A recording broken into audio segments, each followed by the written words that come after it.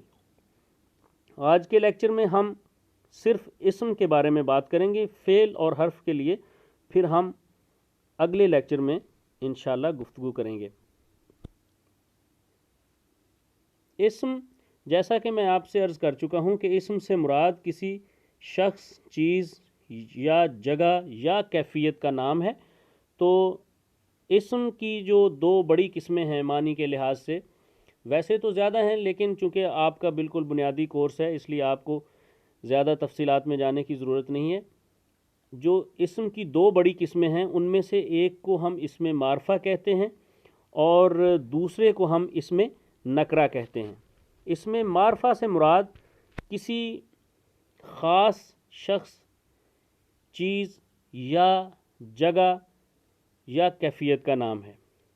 تو جب کسی خاص آدمی کے لیے، خاص چیز کے لیے، خاص جگہ کے لیے بات کی جائے تو ہم اس کو اسم معرفہ کہیں گے۔ مثلا اگر ہم کہیں قائد اعظم محمد علی جناح، تو یہ ایک خاص آدمی ہے جن کے ان کے علاوہ اور کوئی آدمی نہیں ہے، تو اس لیے ہم کہیں گے کہ قائد اعظم یا محمد علی جناح اسم معرفہ ہے۔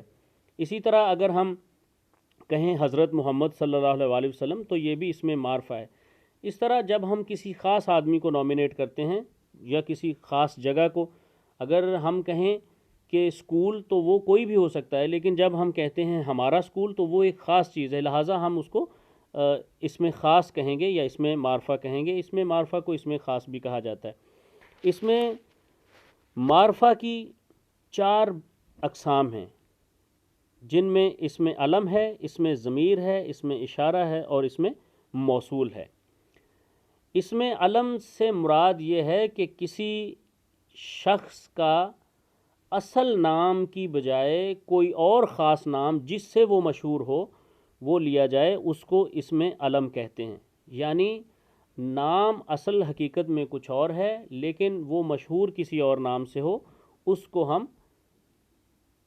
اسم علم کہتے ہیں۔ اس کی 5 قسمیں ہیں۔ سب سے پہلی قسم ہے خطاب۔ خطاب سے مراد وہ صفاتی نام ہے جو بادشاہ کی طرف سے یا گورنمنٹ کی طرف سے یا پھر کسی جو حکومتی ادارہ ہے اس کی طرف سے دیا جائے تو اس کو ہم خطاب کہتے ہیں۔ جیسے انگریز حکومت نے بہت سارے لوگوں کو سر کا خطاب دیا تھا، جن میں سر سید احمد خان بھی شامل تھے، جن میں علامہ محمد اقبال بھی شامل تھے، جن میں سر راس مسعود بھی شامل تھے اور بہت سارے لوگ شامل تھے۔ آج بھی وہ نائٹ ہوڈ کا خطاب دیتے ہیں، اس کو ہم کہتے ہیں سر کا خطاب دینا۔ اسی طرح انہوں نے علمی خدمات کے حوالے سے شمس العلماء کا خطاب بھی دیا تھا۔ اسی طرح مغل دربار میں آپ دیکھیں تو ملک الشعراء کا خطاب دیا جاتا تھا، بہادر جنگ کا، اس طرح بہت سارے خطابات لوگوں کو دیے جاتے تھے۔ دوسری بات لقب ہے۔ لقب سے مراد وہ نام ہے جو لوگوں کی طرف سے دیا جاتا ہے، یعنی لوگ اپنے ہیروز کو خاص ان کی جو نمایاں کامیابی ہوتی ہے، نمایاں کارنامے ہوتے ہیں، ان کی بنا پر ان کو کوئی خاص نام دے دیتے ہیں، اس کو ہم لقب کہتے ہیں۔ جیسے کسی کو شیر پنجاب کہہ دیا، کسی کو مادر جمہوریت کہہ دیا، تو یہ سب جو لوگوں کی طرف سے نام دیے جاتے ہیں۔ مادر ملت کا جو لقب دے دیا گیا لوگوں نے فاطمہ جناح کو، تو اس طرح جو عوام کی طرف سے نام کسی کو دیا جاتا ہے اس کو لقب کہتے ہیں۔ تیسری بات ہے عرف۔ عرف سے مراد وہ نام ہے جو اصل نام سے ملتا جلتا ہوتا ہے، اس کی کوئی بگڑی ہوئی شکل ہوتی ہے۔ یہ محبت سے بھی ہو سکتی ہے، نفرت سے بھی ہو سکتی ہے۔ عرف جو ہے محبت سے بھی رکھا جا سکتا ہے، نفرت سے بھی رکھا جا سکتا ہے۔ مثلا کسی کا نام اگر معراج ہے تو اس کو ماجا عموماً کہا جاتا ہے۔ تو اسی طرح محمد دین اگر نام ہے تو اس کو دینا کہہ دیا، یا اور اس طرح کے نام جو ہیں ان کو ہم عرف کہتے ہیں۔ جو محبت یا نفرت کی وجہ سے رکھ دیے جاتے ہیں، لیکن وہ اصل نام کی جگہ پر مشہور ہو جاتے ہیں، جن کو ہم نک نیم بھی کہتے ہیں۔ تو اس کے بعد جو بات ہے وہ ہے تخلص۔ تخلص وہ مختصر نام ہوتا ہے جو کوئی شاعر اپنی شاعری میں استعمال کرتا ہے، اپنے پورے نام کی جگہ پر ایک چھوٹا سا نام استعمال کرتا ہے، اس کو تخلص کہتے ہیں۔ مثلاً شاعر کا نام ہے مرزا اسد اللہ خان غالب۔ اب وہ اتنا بڑا لمبا نام تو شاعری میں استعمال کر نہیں سکتا، اس لیے اس نے اپنا نام غالب جو ہے وہ شاعری کے لیے چن لیا، اور اب وہ شاعری میں صرف غالب لکھتا ہے۔ وہ کہتا ہے کچھ تو پڑھیے کہ لوگ کہتے ہیں آج غالب غزل سرا نہ ہوا۔ تو یہ غالب جو ہے یہ مرزا اسد اللہ کا نام تو نہیں ہے، لیکن انہوں نے اپنا تخلص رکھ لیا ہے جو وہ شاعری میں استعمال کرتے ہیں۔ اسی طرح میر محمد تقی نے اپنا نام مختصر میر رکھ لیا۔ میر ان نیم باز آنکھوں میں ساری مستی شراب کی سی ہے۔ تو یہ جو تخلص ہے یہ چھوٹا نام ہے۔ میر تقی، میر محمد تقی نے صرف میر رکھ لیا تو اب وہ میر تقی میر بن گئے، نام صرف میر استعمال ہوگا، یہ تخلص ہوتا ہے۔ اسی طرح ایک اور اس میں علم ہے جو کنیت ہے۔ یہ کنیت سے مراد یہ ہے کہ یہ وہ نام ہوتا ہے جو خونی رشتے کی وجہ سے ہوتا ہے، یعنی جس میں آپ اپنے باپ کا نام ظاہر کرتے ہیں، ماں کا نام ظاہر کرتے ہیں، یا ماں اپنے بیٹے کا، یا باپ اپنے بیٹے کا، یا ایون کسی اور خونی رشتے کے ساتھ اس کا تعلق ظاہر کیا جاتا ہے۔ جیسے ابن مریم ہے، یعنی مریم کا بیٹا، حضرت عیسیٰ کے لیے استعمال کیا جاتا ہے۔ اسی طرح جیسے ام کلثوم ہے، یعنی لڑکی ہے اس کا نام ام کلثوم رکھا جاتا ہے، مطلب یہ ہے کہ اس کی بیٹی کا نام کلثوم ہوگا۔ زید بن حامد ہے، ٹھیک ہے، تو اس میں یعنی بیٹے کا نام بھی نظر آ رہا ہے اور باپ کا نام بھی نظر آ رہا ہے۔ تو یہ جو نام ہوتا ہے جس میں ساتھ خونی رشتے کی بھی نشاندہی ہوتی ہے اس کو ہم کنیت کہتے ہیں۔ یہ زیادہ تر عرب میں لوگوں میں رواج تھا جو اپنے شجرہ نسب پر بہت فخر کرتے تھے، اور اس وجہ سے وہ اپنے باپ داداؤں کے نام بھی اپنے نام کا حصہ رکھتے تھے، اس کو کنیت کہتے ہیں۔ اب جو اس میں معرفہ کی دوسری قسم ہے وہ اس میں ضمیر ہے۔ اس میں ضمیر وہ نام ہوتا ہے جو کسی اصل نام کی جگہ پر بولا جائے۔ مثلا ہم اگر قائد اعظم کے بارے میں بات کریں تو قائد اعظم کے بارے میں اگر آپ نے تقریر کرنی ہو یا کتاب لکھنی ہو تو عموماً یہ کہا جاتا ہے کہ قائد اعظم محمد علی جناح کراچی میں پیدا ہوئے۔ اچھا، پھر اس کے بعد ہر جملے میں نہیں کہا جاتا کہ قائد اعظم محمد علی جناح کے والد کا نام پونجا جناح تھا، قائد اعظم محمد علی جناح سندھ مدرسۃ الاسلام میں پڑھتے رہے۔ تو ہم کیا کرتے ہیں کہ ہم کہتے ہیں کہ قائد اعظم محمد علی جناح کراچی میں پیدا ہوئے، ان کے والد کا نام پونجا جناح تھا، وہ سندھ مدرسۃ الاسلام میں پڑھتے رہے۔ اب یہ جو ان اور وہ ہے یہ اصل میں قائد اعظم محمد علی جناح ہے، ان کا قائم مقام رکھا ہوا ہے، اس کو ہم اس میں ضمیر کہتے ہیں۔ اس میں ضمیر جو ہے وہ تین طرح کا ہوتا ہے۔ ضمیر غائب، یہ ان لوگوں کے لیے استعمال ہوتا ہے جو ہمارے یہاں موجود نہیں ہیں، مثلا جو آدمی ہمارے سامنے نہیں ہے، کسی اور جگہ پر ہے، اس کے لیے جب قائم مقام نام لے کر آئیں گے تو وہ ضمیر غائب کہلائے گا۔ مثلا ہم کہتے ہیں کہ ایک آدمی جو دلی میں رہتا ہے وہ اس طرح کرتا ہے، اس کو یہ ہوا ہے، تو یہ جو وہ اور اس کا اشارہ ہے جو کسی دوسرے کی طرف اشارہ کرتا ہے اس کو ہم ضمیر غائب کہتے ہیں۔ اس کے بعد ضمیر حاضر ہے۔ ضمیر حاضر سے مراد اس آدمی کے لیے بات کرنا ہے جو آپ کے سامنے موجود ہے، جس سے آپ بات کر رہے ہیں۔ یعنی جیسے آپ نے کسی کو کہنا ہو، نام تو اس کا جو بھی مرضی ہو، لیکن آپ اس کو تو، تم یا آپ کہہ کر بلاتے ہیں، تو یہ جو تو، تم اور آپ کہنا ہے یہ اس میں ضمیر حاضر ہے۔ پھر ایک اس کی تیسری قسم ہے جس کو ہم ضمیر متکلم کہتے ہیں۔ اس سے مراد خود فرسٹ پرسن ہے، یعنی خود وہ بولنے والا، کلام کرنے والا، یعنی میں بات کر رہا ہوں تو میں اپنے بارے میں اپنے نام کی جگہ میں بار بار یہ کہنے کی بجائے کہ عرفان پاشا یہ کہتا ہے، اس کی بجائے میں بولتا ہوں کہ میں یہ کہتا ہوں، میں آپ کو یہ بتاتا ہوں، ہم آپ کو یہ بتائیں گے۔ تو میں اور ہم کا لفظ چونکہ ہم اپنے لیے استعمال کرتے ہیں، بولنے والے کے لیے، اس لیے اس کو ہم ضمیر متکلم کہتے ہیں۔ پھر اسم معرفہ کی تیسری جو صورت ہے یا تیسری جو قسم ہے وہ اسم اشارہ ہے۔ اسم اشارہ سے مراد کسی چیز کی لوکیشن کو ظاہر کرنا ہے، کسی چیز کے محل وقوع کو ظاہر کرنا ہے کہ وہ کہاں ہے۔ تو اس کی آگے مزید دو قسمیں ہیں، جن میں سے ایک کو اسم اشارہ قریب اور دوسرے کو اسم اشارہ بعید کہتے ہیں۔ اگر چیز قریب پڑی ہے تو اس کے لیے ہم یہ، اسے وغیرہ کے الفاظ استعمال کرتے ہیں، اور اس سے ہمیں اندازہ ہوتا ہے کہ چیز جو بول رہا ہے اس کے کہیں قریب میں ہے، اس لیے ہم اس کو اشارہ قریب کہتے ہیں۔ اور اگر وہ چیز دور ہو تو اس کے لیے ہم وہ، اسے وغیرہ جیسے الفاظ استعمال کرتے ہیں۔ تو اس لیے ہم دور ہونے کی وجہ سے یا اس کی لوکیشن دور ہونے کی وجہ سے اس کو اسم اشارہ بعید کہتے ہیں۔ پھر اسی طرح اس کی چوتھی قسم اسم موصول ہے، جیسا کہ اس کے نام سے ظاہر ہے کہ یہ کچھ وصول کرتا ہے، تو جب تک اس کے ساتھ کچھ نہ ملے یہ اپنا معنی نہیں دیتا۔ اسم موصول سے مراد وہ اسم معرفہ ہے کہ جب تک اس کے ساتھ کوئی دوسرا آ کر اسے مکمل نہ کرے وہ اس کا معنی پورا نہیں ہوتا۔ اس کی مثال جو، جس، جسے، جیسا، جتنا وغیرہ ہیں۔ مثلا آپ کہیں جو کام کرے گا، تو یہ بات پوری نہیں ہوئی جب تک آپ یہ نہیں ساتھ کہتے کہ جو کام کرے گا وہ کامیاب ہو جائے گا۔ تو جو لفظ ہم نے استعمال کیے یہ کسی شخص کے لیے ہے جو کام کرنے جا رہا ہے، تو اس طرح ہم اس کو یہ کہیں گے کہ جب تک اس کے ساتھ کچھ اور ملے گا نہیں آ کر ہمیں بات کی پوری طرح سمجھ نہیں آئے۔ اگر ہم اتنا کہہ کر چھوڑ دیں جو محنت کرے گا، یا جس نے جانا ہے، یا جتنا گڑ ڈالو گے، تو ہمیں کوئی بات پتہ نہیں چلتی کہ اس کا مطلب کیا ہے۔ جب ہم اس کے ساتھ پھر آگے ملائیں گے کہ جتنا گڑ ڈالو گے اتنا ہی میٹھا ہوگا، تو جب تک ہمیں یہ موصول نہیں ہوگا ہمیں بات کی سمجھ نہیں آئے گی، اس لیے ہم اس کو اسم موصول کہتے ہیں۔ اب ہم آگے بڑھیں گے اور ہم بات کریں گے اسم نکرہ کے بارے میں، جو اسم کی دوسری بڑی قسم ہے، اس کا نام ہے اسم نکرہ یا اسم عام یا اسم جماعت بھی اس کو کہتے ہیں۔ اس سے مراد کسی عام شخص، چیز، جگہ یا کیفیت کا نام ہے۔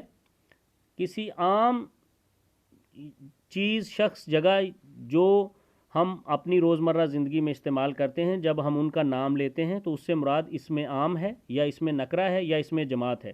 اسم جماعت اس لیے اس کو کہا جاتا ہے کہ یہ ایک پوری قسم کو ظاہر کرتا ہے۔ مثلا اگر آپ لڑکی کہیں تو لڑکی سے مراد کوئی بھی لڑکی، دنیا بھر میں جتنی بھی لڑکیاں ان میں سے کوئی بھی ہو سکتی، یعنی یہ لڑکیوں کی پوری جماعت کو ظاہر کرتی ہے۔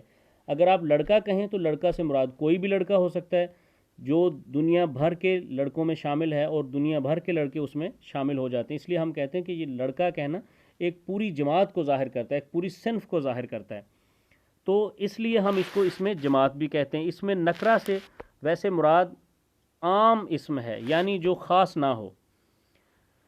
اسم نکرہ کی ویسے تو بہت ساری اقسام ہیں، لیکن آپ کی سہولت کے لیے ہم نے ان میں سے کچھ سلیکٹ کی ہیں، اور چونکہ ہمارا مقصد آپ کو بنیادی معلومات فراہم کرنا ہے، اس لیے ساری اگر ہم استعمال کریں گے تو وہ پھر آپ کے لیے یاد رکھنا بھی مشکل ہو جائے گا، اور اس طرح آپ ان کو سمجھ بھی نہیں پائیں گے۔